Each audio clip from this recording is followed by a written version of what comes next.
Hello everyone, I'm Shalika De Silva. On behalf of Samadhi Buddhist Foundation, I'd like to welcome all of you to our month of December Clarity of Mind through Mindfulness session.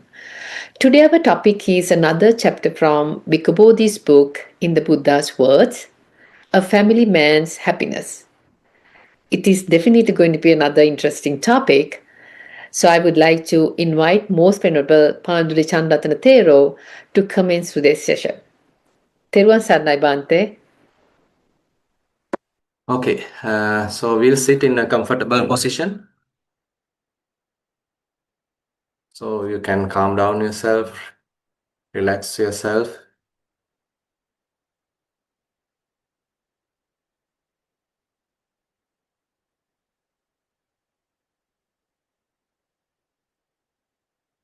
So right now we all slowly release. Head straight, neck straight, shoulders relaxed. And your arms also resting, and there can't be any tension in your arms. And if you are keeping one arm on top of the other, probably you can feel the weight of one arm and maybe the warmth of arms, probably you can feel. Here and there, clothes are touching. At certain place, it may be little tightness. Another is just a rubbing sensation. Just ask from your own body now where the clothes are touching. You don't need to think, you don't need to imagine. It's a direct experience.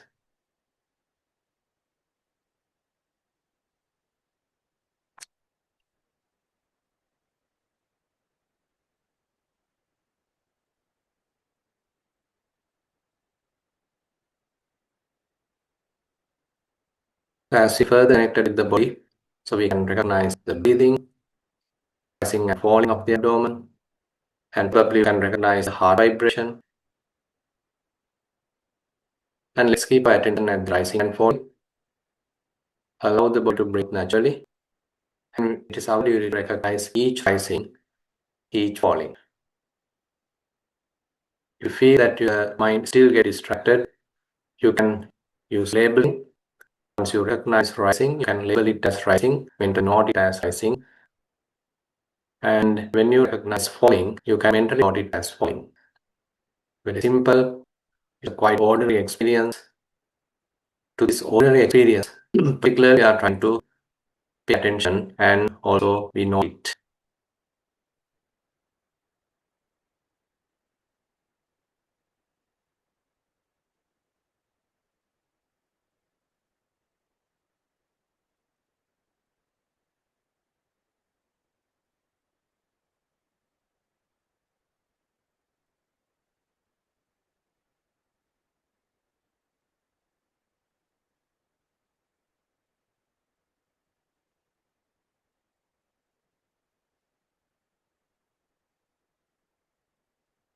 If you are able to successfully keep your attention on rising and falling, probably you can start observing various other characteristics.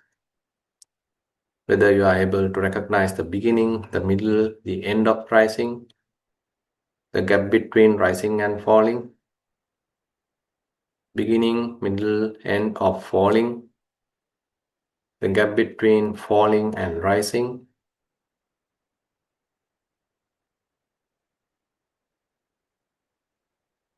So we are closely examining.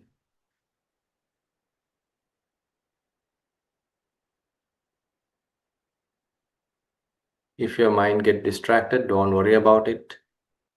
Simply bring it back. Again, establish mindfulness.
Okay, so we'll get into the topic today, and first we'll pay homage to the Buddha.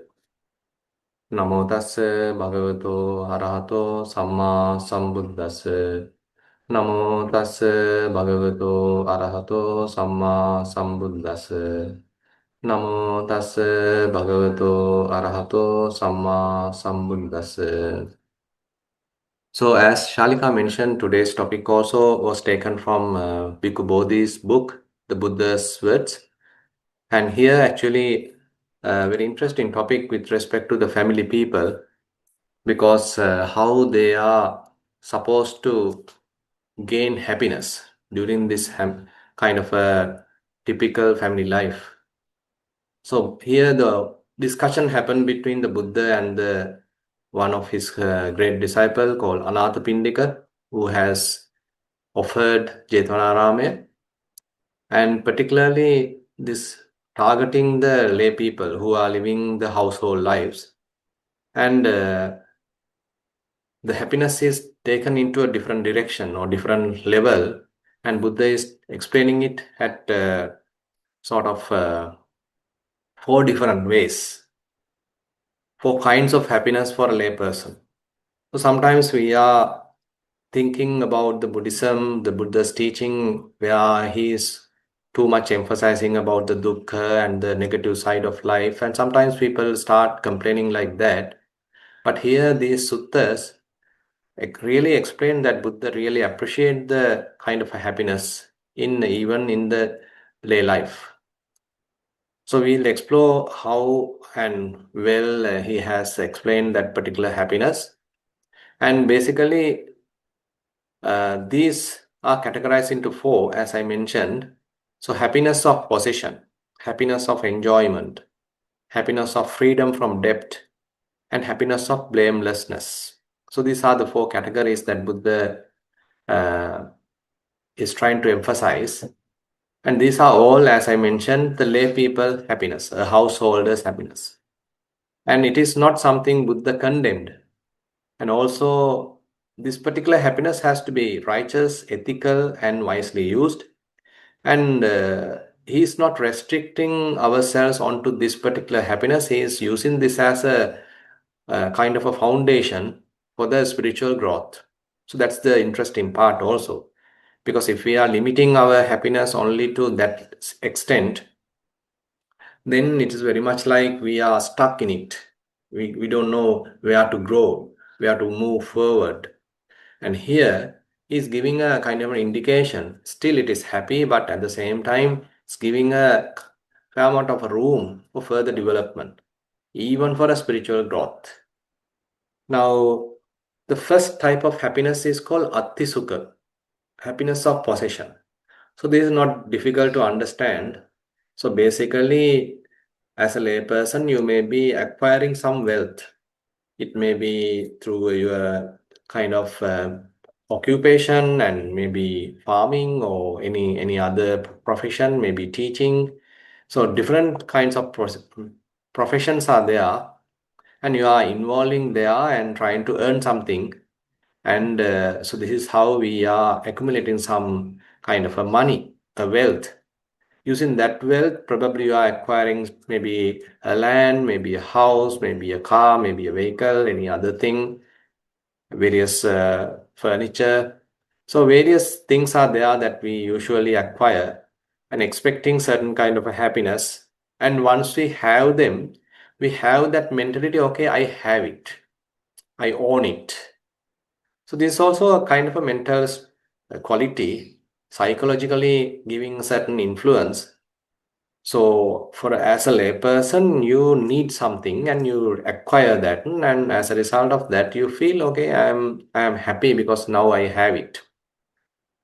Suppose you didn't have a vehicle and you collected some money, and probably you even lease it, and then you acquire it, and once you have it, and you feel certain amount of happiness. So that is also recommended, or it is also accepted as one type of happiness, what we call as the Atti Sukha. So, happiness of possession, when you have many items available to you, possessed, and you feel that I have something. One important thing to recognize here, is that how righteous is this wealth? Have I taken it in a cheaty way? Have I taken it using unrighteous way, or did I really strive energetically and use my strength of the arms and set off one's brow and gain righteously? Now, so these words are very interesting. Now you can imagine that during a agricultural society, most of the people are involved with agriculture, and they are working really hard, and they can feel that the sweat of one's brow, and it's kind of an energetic striving is there. They have to look after the paddy and the particular field, and again they have to uh, do the plowing and etc. All different activities related to the farming is there, but it's a fairly involvement is there, and you feel your dedication, your your energetic participation is something that you can recognize. But this is not only limited to farming, but agriculture, but it is even common with other profession. Now say you are a teacher. Assume that you are going to the college and you are teaching and you are preparing your lessons and you are trying to teach the children, and you are trying to take them to the correct path. If you are particularly emphasizing a certain subject and you are trying to explain it properly, and you may be preparing your slides or whatever presentations and maybe past papers, and you are trying to help the students. There may be weak students that you want to pay further attention. So likewise, you are doing a certain amount of dedication, and say at the end of the month you are earning something. So then you feel, okay, I have really done a good job. I have dedicated myself, and accordingly I got this remuneration, the salary. And that you feel, okay, I am not in debt, rather I own this, I really deserve this. And using that salary, using that money, probably now you can buy this and that, whatever it is necessary. And once you acquire that, again you feel happy because it is righteously earned. And using that righteously earned money, now you have acquired something. So this quality of righteous earning, so I righteously earned. It is not that I have cheated anyone. It is not that I have stolen from anywhere. So you feel internally satisfied basically because of this honest livelihood. You know that Buddha basically denied certain kinds of livelihood, five traits that he has denied. He is not recommending those five traits, like selling animals, selling uh, kind of weapons, poison, etc. But certain occupations are there, certain types of livelihood are there. Still, you can see it is beneficial to yourself, it's beneficial to the society at large, and again you are doing it properly, honestly, dedicated way, and so you feel, okay, I did it properly. I spent fair amount of time. So at the end of the month, I really deserve it. So you righteously earned it. And basically, it builds a kind of a trust in the society because you are not getting into any kind of an exploitation. And again, there is no any crime or any kind of a corruption. And basically, now you are supporting the society, and again, you are supporting the family by righteously earning without harming anyone, and again using that righteous wealth you have acquired whatever other things you need. So once you acquire all that and you feel kind of a contentment, okay, I earned this with a lot of effort, and with that righteously earned money I have acquired this and that. Now you feel kind of a happiness. So this is what Buddha mentioned as the uh, Atti Sukha. Joy arises when one reflects, I possesses wealth righteously gained. There is no guilt or there is no shame. And confidence and contentment from honest livelihood. So this no guilt. And if assume that you earn something, but you have taken it in a ulterior kind of a hidden way, that it's a cheaty way, and you don't get this sort of a happiness. But if you really worked hard and really contributed, and others also have benefited because of your task, and then you really feel kind of a deserving mentality, and then it's giving a lot of satisfaction. Sometimes we call it as job satisfaction. So likewise, so the meaning of happiness in this possession is something not by acquiring so many things, rather you righteously earn something and using which that you are able to possess something more. So this is the first kind of happiness that Buddha recommend, that one can, as a layperson, that you can enjoy. Atti Sukha.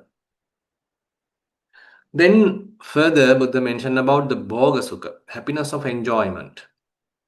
And using wealth wisely, supporting oneself and family, sharing with others, and doing various meritorious deeds, various punya.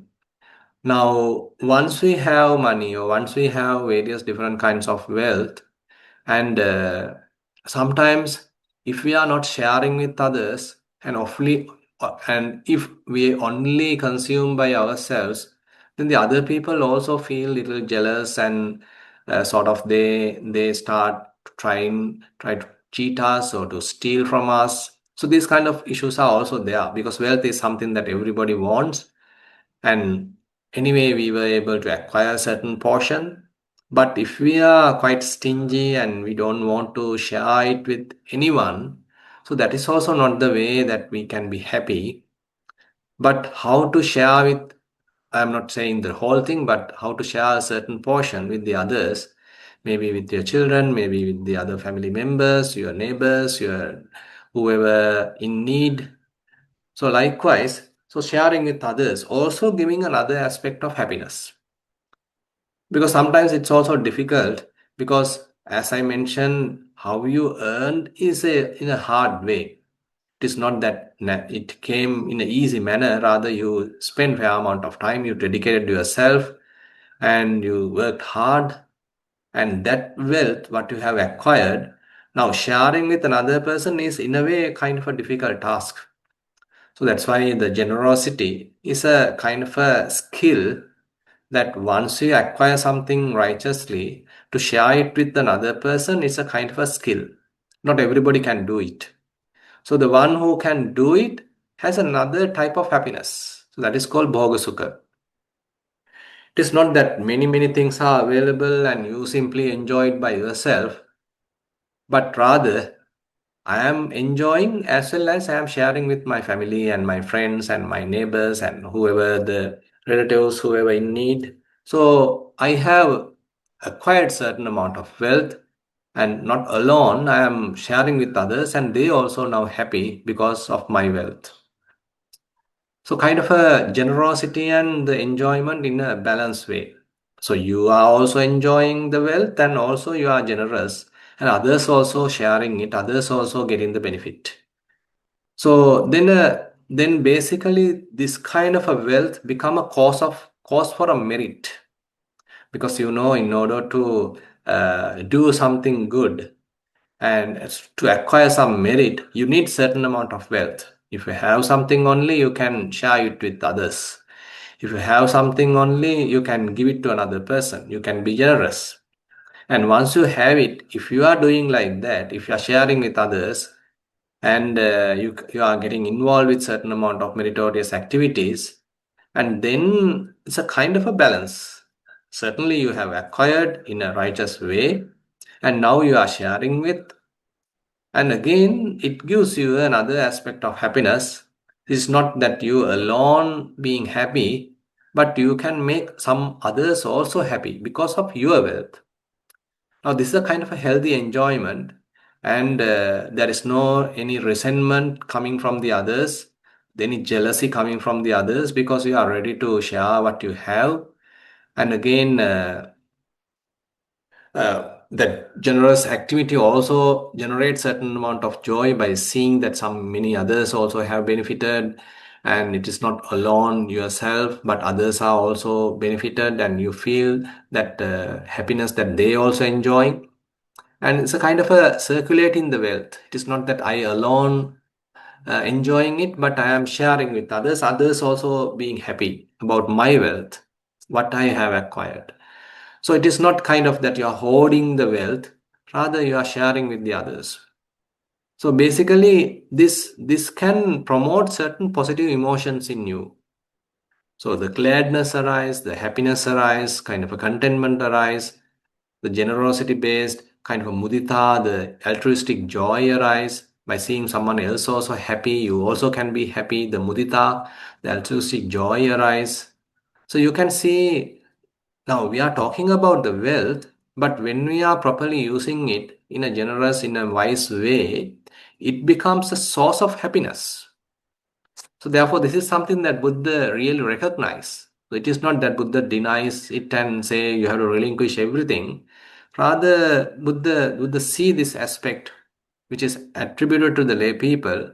So they are supposed to earn something, have possess some wealth, and that wealth also now they are sharing with others, and they also getting benefited, and they also happy by seeing them happy, enjoying, and you also become happy. So, kind of a very beautiful way of deriving happiness. And probably, if we simply enjoy only in a selfish way, then there can be kind of clashes, and others are trying to steal, others are trying to be jealous, envious, and all those unnecessary issues kind might happen. But if you are understanding the situation and certain amount you are ready to share, and you see that others also benefiting, and you have the capacity to happy by seeing someone else's happiness, then it's a kind of a harmonious living. And basically it strengthens certain other spiritual qualities. Now we are touching the quality of the generosity. So it is not that we are acquiring and simply maintaining that in a stingy way. Rather, now we have certain aspect of generosity, and now we are even ready to share it with another person. And this basically strengthens the family relationship and your relationship with the others, your understanding with the others. As a community, we can help each other, and even probably you can help certain religious organization, and you are giving certain support to the spirituality, and so kind of a social cohesion can be strengthened by doing something like this, by sharing. And probably it is not only the wealth, maybe your knowledge, maybe your effort, maybe your time, your caring. So all that actually matters here.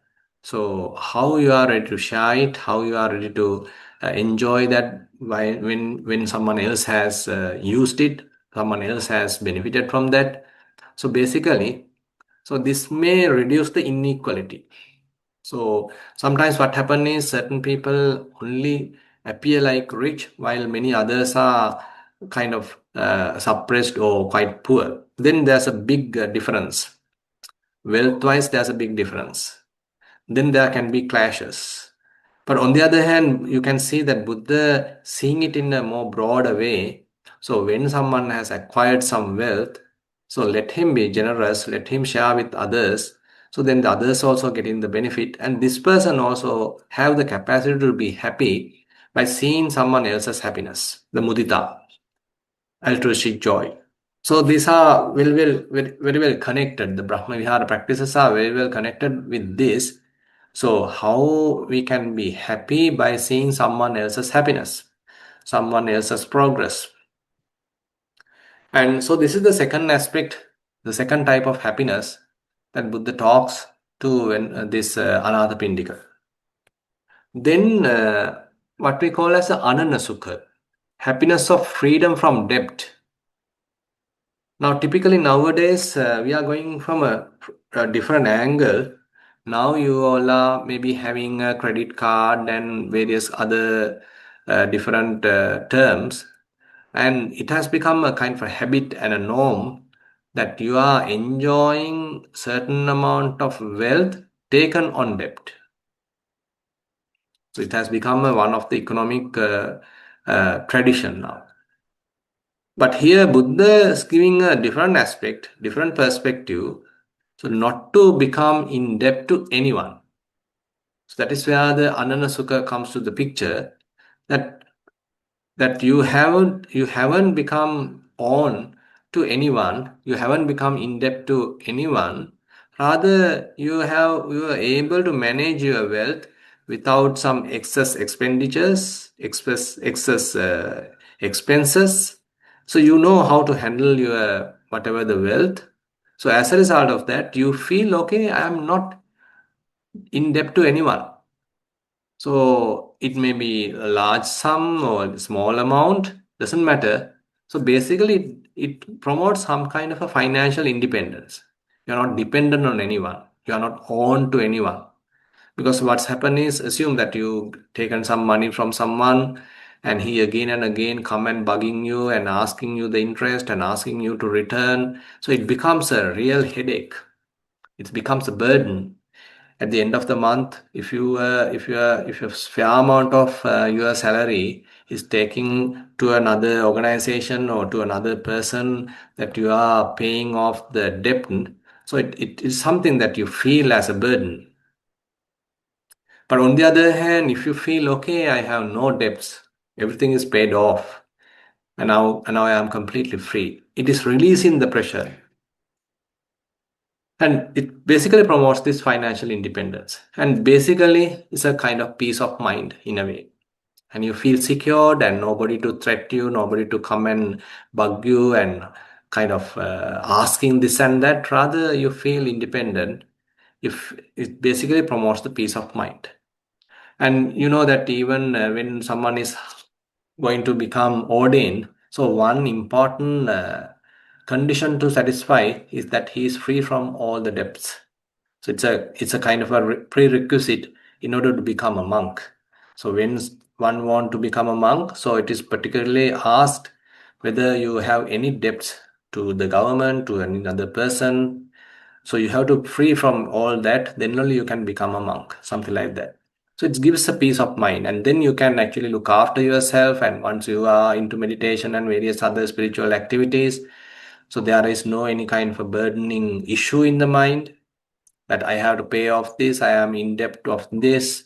So like that, there is no such issues. Rather, you have peace of mind. So you feel the relaxation. And then, so this meaning of the freedom of debt, so basically arises when one reflects that I owe nothing to anyone. And that's a kind of a reflection. It's a very, very innocent type of a happiness that I have no debts. I have owe nothing to another person. So there is no any fear, there is no any pressure or any kind of an anxiety, and basically encourages the contentment. So you know that the contentment is one important aspect even in meditation. And so if you feel contented, if you feel happy, if you have the peace of mind, it's quite easy for you to develop even the samadhi, the concentration, because there are less distractions and less burden, and mind is feeling little contented, little happy, because there are no debts and no burden, no pressure, and it's quite easy to progress. So therefore, this anana sukha is another type of happiness that Buddha recommended, and this particularly supports the santutti, the contentment, and it enhances and this your own autonomy, that you feel confident. So I am autonomous. I am quite confident. There is no any debt. Others doesn't have to come to me asking this and that. Rather, I am now free. That freedom is something that you can enjoy, and it can promote the kind of a calmness, the passaddhi, the tranquility in the mind and even in the body.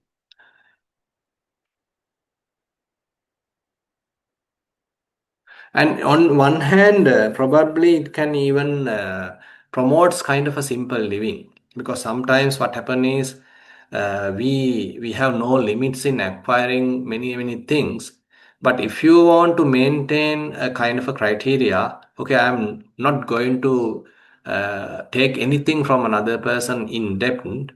Rather, I am only using what I have earned.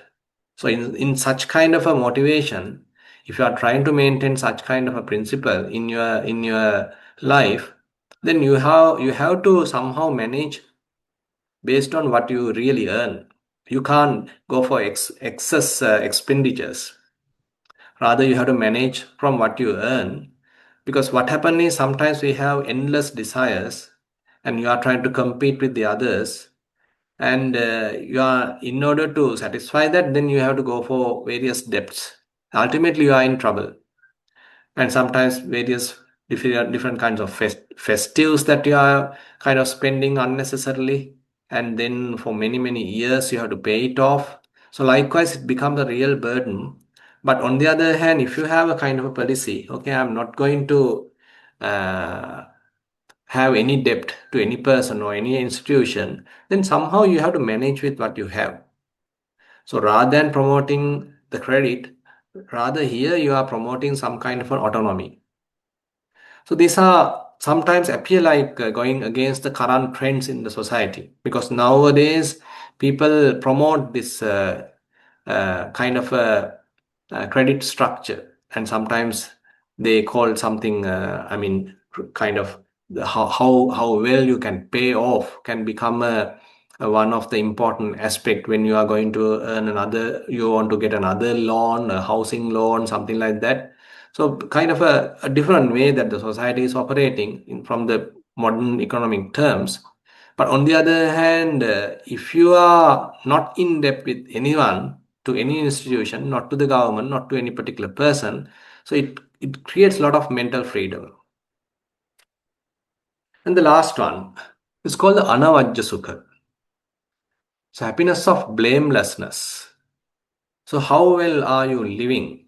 And is there any kind of harm that you are doing and others are blaming and others are criticizing, or you are living in a very harmonious way, so others also appreciating, others also praising, and basically that the way of living, how you are managing yourself and not making any offend to another person, not making kind of a harm to another person, can create another type of happiness.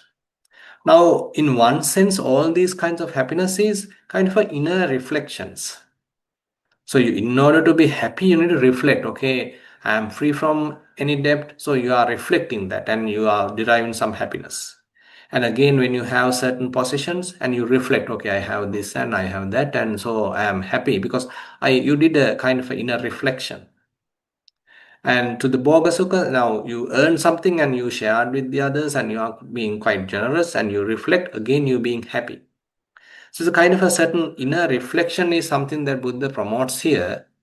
So that means, so you are being with yourself. It is not that you completely distracted and trying to be happy by sense gratification. Rather, you are composed and being happy in a more mature way. Now, sometimes people only know about sensual gratification. Through the eyes, you can see various things and you want to be happy by satisfying this eye faculty. So you want to enjoy certain music and then you are happy. So by satisfying the ear faculty. So likewise, we only sometimes know about this sensual gratification. And we want to be happy only through that.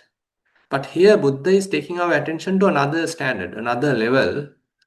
How you are being happy by sharing your wealth, what you have righteously earned, and again by really possessing something that also taken acquired by your righteous wealth, that also another reason for to be happy.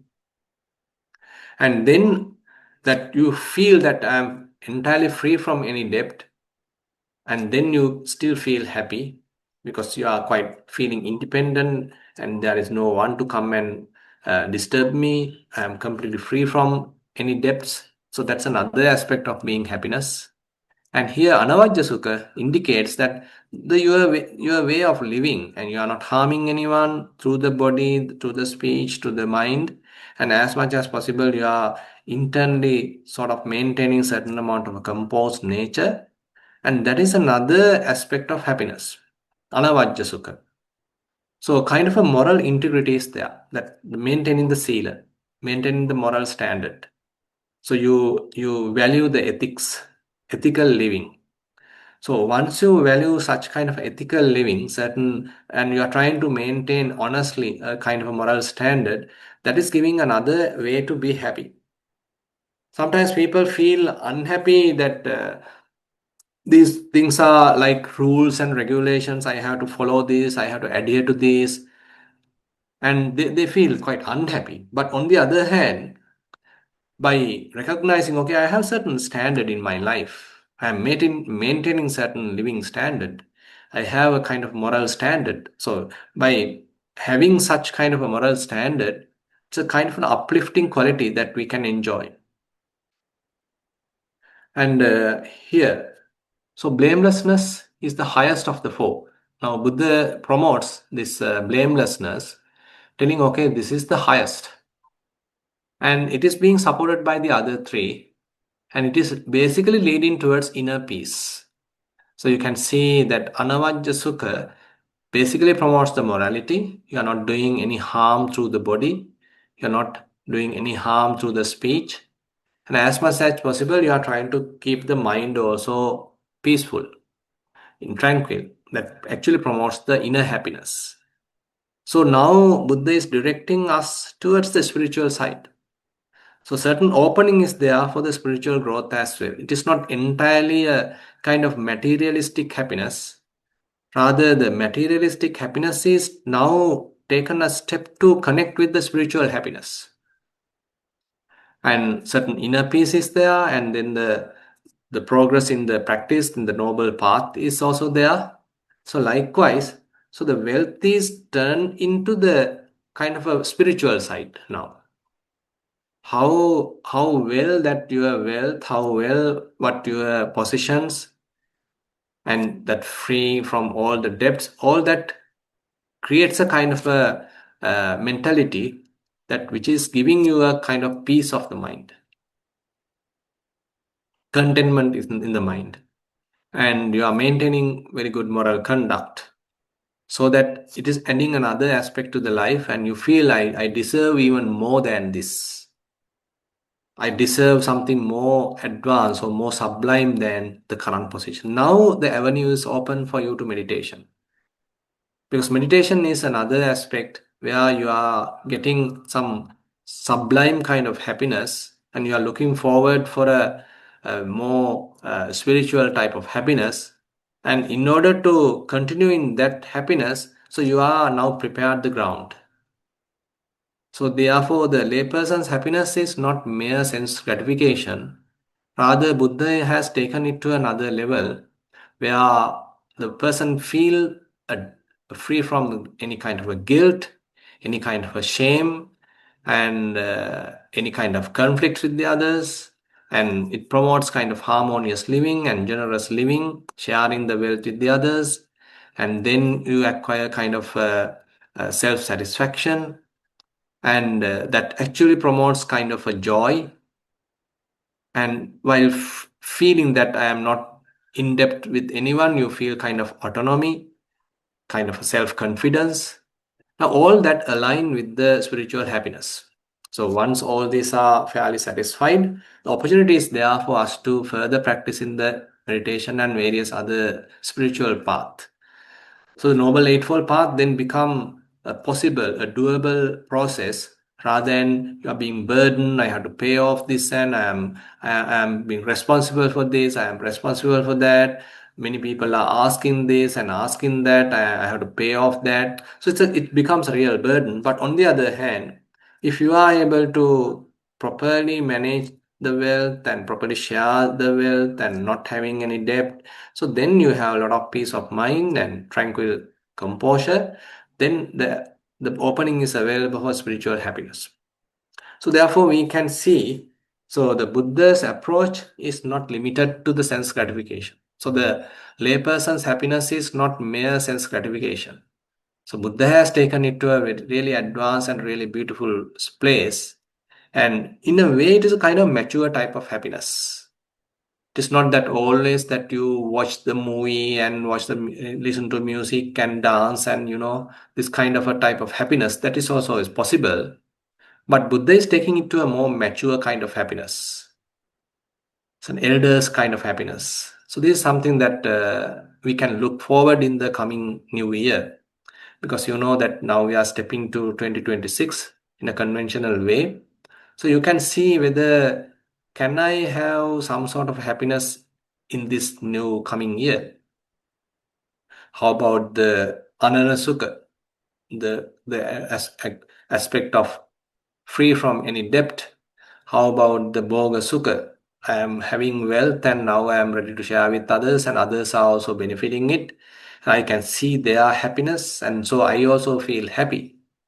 And how about the anavajja sukha? And you are maintaining certain moral standard, and you are not breaking any precepts, and you are trying to maintain certain standards in your life, ethics in your life, and using that as a way to derive happiness. So these are very interesting and quite mature way of deriving happiness, and Buddha recommend this to the layperson.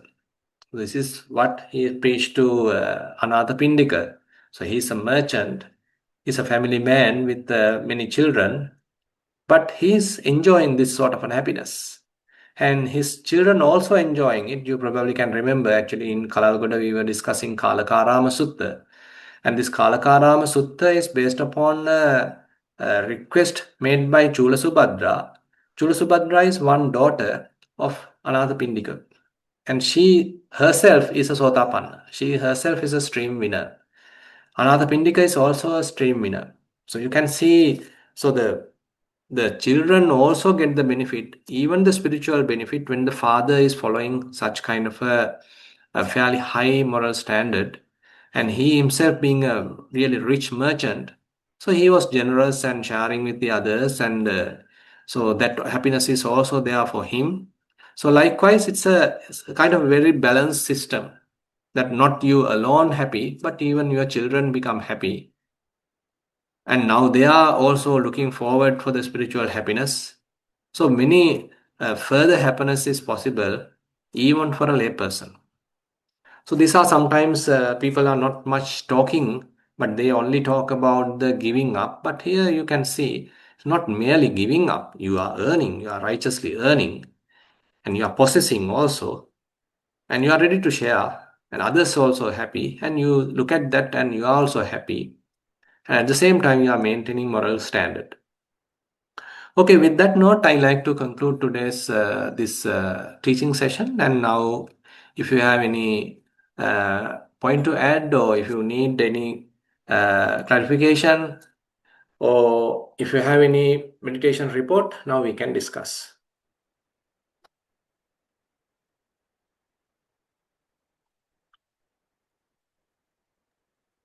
If you have any questions, you can, send it as a text, or you can just please raise the hand.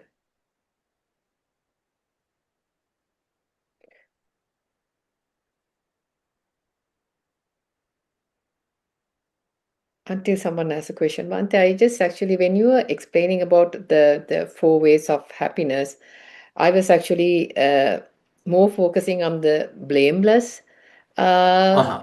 happiness. So actually, then I thought, actually this should be the most, should be the highest out of every, or the other three. Then you said, Correct. like, Buddha said, like, this is the highest. Although it is the highest, it is something anybody can do without any cost, talking to someone nicely. And then doing something, and just thinking about someone, like, we've talked about metta as well. So, but the thing is, in the society, that had become the hardest for the people. Mm-hmm. People can give something, give money or gift or something, but most of the time, like, we hear from people, like, I wish, like, that person talked to me nicely, rather than giving me something. People are looking for it, but the, Mm-hmm. the society and the people are lack of morality. So Mm-hmm. I really feel the how, it is badly affecting the people. Mm-hmm. Yeah. Yeah, that's the thing, because sometimes it is even as you said, it is easy to give something and just take off your hand. But maintaining certain moral standard is something that we need to pay attention, because in one sense we are promoting the harmony of the society, but on the other hand we are sort of making ourselves quite deserving the spiritual happiness here. The thing is, now when we are maintaining certain moral standard, it gives us kind of uplifting quality to the mind. So I was neglecting these precepts, I was neglecting these moral standards. Now I am giving some importance to it. Now I feel kind of a confidence. Okay, I also can avoid killing. I also can avoid any kind of sexual misconduct. I also can mind about my words. I am not lying to anyone now. So likewise, so these kind of moral standards become a kind of a jewel to your life, basically. And slowly people start recognizing them. Now, say for example, you are working in a particular institution and you are maintaining a kind of a quality that you never want to cheat, you never want to steal, or you never want to lie to anyone. And slowly people will sensing that quality. Okay, this guy is not trying to cheat anyone, and he is honest. Even he does a mistake, or he simply apologizes it and he reveals it rather than trying to hide it. Now these are certain high standards actually if you are considering a person's life. And certain people now, certain wise people start recognizing that. They start noticing that okay, this man is somehow, even though he is not a really really wealthy man, but he has certain moral standard. He has very high moral standard. He's not ready to harm anyone. He's not ready to sacrifice uh, good qualities just for earning something. Rather, he wants to maintain certain high standard. So that is something that actually, as you said, lacking in the society at large. But there are people who are like that, and then others start rewarding him, appreciating that particular quality, that moral standard, because sometimes certain job, certain assignment is assigned to a particular person not merely because of his professional qualification, but sometimes people measure these kind of standards. Is he really a loyal person? Is he really a trustworthy person? Is he really an honest person? Now these are other aspects actually adding to us even in a profession. It is not that we have many degrees and many years of experience, but at the same time, these kind of very important moral standards give additional aspect and additional qualification to us. So therefore, sometimes people don't think like that. They only think sometimes some that short term benefits. But when we are maintaining very good moral standard, so it starts reflecting, it starts sensed by the others, and now slowly it giving another way of benefit. Thank you, Bante. Um, Chandana, you can unmute yourself and ask the question. Uh, Saminhas, I have a question on one of the something related to what was in the slide, which said joy arises when I do not owe anything. There was a Mhm. similar thing. I feel joy sometimes, not all the time, when I do not owe anything to my to-do list. So that does not mean that I have emptied the list, does not mean I am ignoring it, does not mean I am not aware of how important certain things are, that there is an order and I realize I'm going to miss, not going to be able to do it. But still, I Mhm. kind of feel uh, uh, joy, which is related to a kind of a feeling like I do not owe anything, there is no pressure. But I Mhm. cannot achieve that consistently. In fact, it is really, I uh, feel sort of freedom from the to-do list, but still Mhm. engaged with it. So, can you Mhm. advise me on how we can achieve that sort of pressure-free, still engaged with the daily tasks we have to do? Mhm. Yeah, very good point, Chandana. Now, this aspect actually discussed in the one sutta called Baddhaka Sutta in Anguttara Nikaya Chakkanipata. And Venerable Sariputta is sharing certain aspects with the other monks. Now, if you want to have a really peaceful death, okay, don't be extremely busy with so many different activities, what we call as the Kammaramata. Now, Kammaramata is something that some people every time they want to get engaged. So one after the other. Once you are completing one task, so you want to start another task. And while you are continuing in that task, you are planning another task, and just after the finishing or coming to a certain level, you touch the other task, and there is no time for breathing even. So completely you are engaged one after the other, one after the other. So this is not the right attitude or right way of life that Venerable Sariputta is suggesting, because this basically occupies the mind. So as you directly mentioned, now when you have a lot of activities to do, that to-do list becomes a burden to the mind. Okay, I have to do this, I have to do that, I have to complete that. Someone has requested that, I have to fulfill that. Many obligations are there, so it becomes a kind of a burden to the mind. But on the other hand, if you are somehow properly managing, it may be the time management, it may be the wealth management, and you know your skills, you know your weaknesses, you know your strengths, you know your limitations, and then giving us some kind of a freedom to look after ourselves. Because what happens is sometimes we are too much engaged with activities and we are running after that continuously. There is no any freedom, and every time occupied, every time busy. It is a kind of burden to the mind.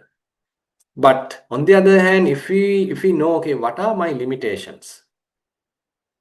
Even though many people are asking a lot of things, am I really capable of satisfying everyone? That's also impossible.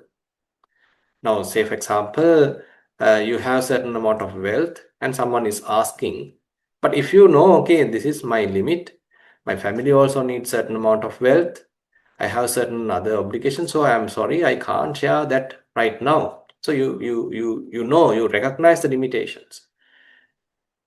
And on the other hand, if you know about the time, okay, I have certain duties to perform, but I can't afford another task, because if I endlessly commit to many tasks, then I lose time. I have no time for myself. So likewise, the commitments is something that we need to kind of balance in a way. So even though we may be capable, still we shouldn't commit to so many activities, because then we become fully occupied, and then it becomes that you feel like exhausted. So therefore, time management is very important, and keeping some time for yourself, for your own inner growth, for your own inner reflection is very important. Because sometimes people are too much engaged and they are always running, and they don't have even time for their family. They don't have even a time for their to spend some time with their children. So then there is no enjoyment, rather continuous running, continuous competitive running with the profession or with the other activity, but you don't even have time to be with your kids. That is quite unfortunate. So therefore, we need to understand, okay, it is not that every time we have to go after the wealth and acquire wealth, fully spend our time 24 hours and in a struggle to earn. Rather, what you have earned, it may be a little amount, but how to enjoy with the children, with the family members, and sharing with the others, and seeing that someone else also has benefited and I also feel happy. So another way of happiness is also available. But endless commitments, endless engagements is something appear like a burden. So that we need to understand. So if we understand our limitations, our capacity, then probably we can manage. So that's what I like to share, because sometimes people are too busy and they don't even have time to enjoy their wealth. Even though they earn, there is no time to enjoy what they earn. That is also something kind of unfortunate.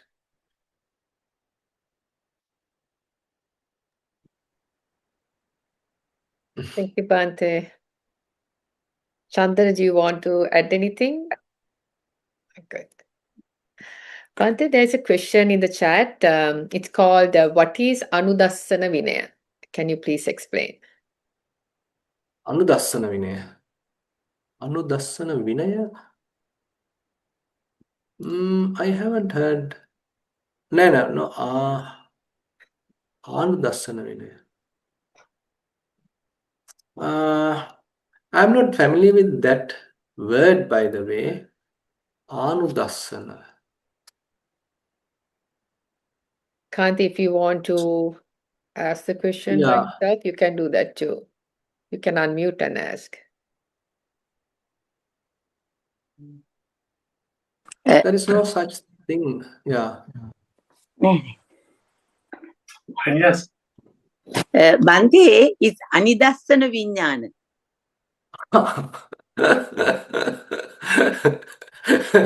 Shalika, you see Yeah, see, how that's good. why I thought it's better to ask the question. Maybe